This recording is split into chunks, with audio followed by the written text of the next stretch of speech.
अस्सलामु अलैकुम वरहमतुल्लाहि वबरकातुहू। आज ज़ुल्हिज्जा की असर की नमाज के बाद मगरिब के बाद पहली तारीख़ शुरू हो जाएगी और ये मुबारक महीना जिसके बारे में अल्लाह रब्बुल इज़्ज़त ने सूरह फजर में कसम खाई। अल्लाह के नबी अलैहिस्सलाम ने फरमाया कि इसकी ये 10 दिन यौम आशूरा के 10 दिन बहुत कीमती हैं, बड़े मुबारक हैं। शब क़दर की बराबर इनकी इबादतों का अजर अल्लाह रब्बुल इज़्ज़त में अता फरमाते हैं। सुभान अल्लाह। रमज़ान में शब क़दर भूले हुए होते हैं, पता नहीं होती और उसकी कोशिश करनी पड़ती 10 दिन। और यहाँ फरमाया जा रहा है कि आप हर रोज़ इबादत करो, आपको एक शब क़दर का हर रोज़ का आपको अजर मिलेगा कि आपने जैसे शब क़दर में इबादत की। तो मेरे भाइयों, कोई मखसूस अमल की क़ैद नहीं है, आप इसमें इबादत करें। अल्लाह के नबी सलाम के पास एक सहाबी आते हैं कि या रसूल अल्लाह, इस इबादत की 10 रातों की इस कदर शान है, ऐसी फजीलत है, वैसी फजीलत है। तो अल्लाह के नबी सलाम फरमाया हाँ कि या रसूल अल्लाह, अगर कोई आदमी जिहाद पे जाए तो उससे भी ज़्यादा फजीलत है। कि आपने फरमाया कि हाँ, अगर कोई शख्स जिहाद भी करे और उसको वो एक शख्स जो है इन दिनों में इबादत करे तो अल्लाह ताला उसको उससे भी ज़्यादा अजर अता फरमाते हैं।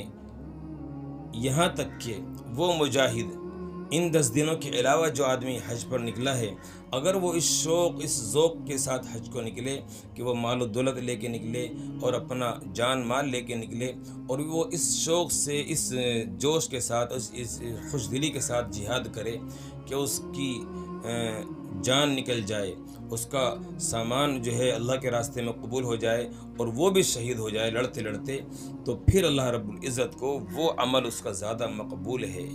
इसलिए मेरे भाइयों, अंदाज़ा लगाइए इन 10 दिनों की हमें किस कदर जो है इबादत करनी चाहिए।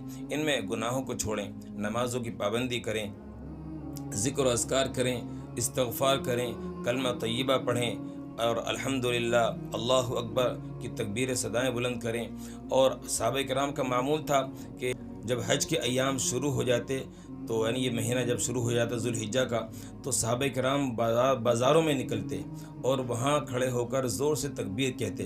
तकबीर के अंदर चूँकि तमाम इबादतें, तमाम तस्बीहात जो बताई गई हैं हदीस के अंदर, वो सब आ जाती हैं। अल्लाहु अकबर, ला इलाहा इल्लल्लाह, वल्लाहु अकबर वलिल्लाहिल हम्द। तो तहमीद और तकबीर और कलमा तय्यबा तहलील, इन तीनों चीज़ों की हदीस में ज़िक्र आया है। तो इसके लिए इसलिए हमें चाहिए कि हम इन तस्बीह को ख़ास कर जो हज के अंदर पढ़ी जाती है, लब्बैक अल्लाहुम्मा लब्बैक की तस्बीह को खूब जो है शौक़ के साथ पढ़ें और बाज़ारों में बुलंद आवाज़ से भी पढ़ा करें, ताकि सहाबा किराम की सुन्नत भी ज़िंदा हो और इन अय्याम की हम कदर करें। अल्लाह हमें आपको तमाम इबादत पर अमल करने की तौफ़ीक़ अता फ़रमाए। जो लोग क़ुरबानी करना चाहते हैं, क़ुरबानी उनके ऊपर वाजिब है, उनको चाहिए कि वो आज के दिन से असर की नमाज से पहले पहले अपनी सफ़ाई सुथराई कर लें, अपने बालों को काट लें, अपने नाखूनों को कतर लें, यानी वो बाल जो काटे जाते हैं सरों के बालों को कटवा लें। उसके बाद से लेकर यानी मगरिब से लेकर आने वाली आपकी क़ुरबानी के दिन तक, क़ुरबानी के वक्त तक आप पर जो है ये अमल मुस्तहब है कि आप वो ये तमाम चीज़ें ना काटें, अपने तमाम बालों को ना काटें। ये मुस्तहब अमल है, अल्लाह के नबी सल्लल्लाहु अलैहि वसल्लम का सुन्नत अमल भी है कि उलमा इसको मुस्तहब फरमाते हैं। कोई ज़ोर ज़बरदस्ती नहीं है, कोई फ़र्ज़ वाजिब या ऐसा सुन्नत नहीं है कि छोड़ेंगे तो गुनाह मिलेगा, लेकिन अगर कर लें तो हमें सवाब ज़रूर मिलेगा इंशाअल्लाह।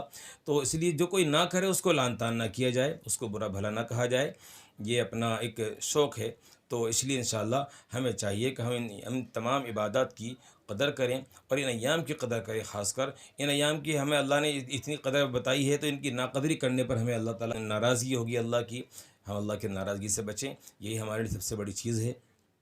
अल्लाह हमें अपनी नाराज़गी से बचा ले और अपनी रज़ा का परवाना नसीब फरमा दे। ये दिन रज़ा के परवाने को हासिल करने के बहुत ही अज़ीमुश्शान दिन हैं, इनकी हम कदर करने वाले बन जाएँ। अस्सलामु अलैकुम वरहमतुल्लाहि वबरकातुहू।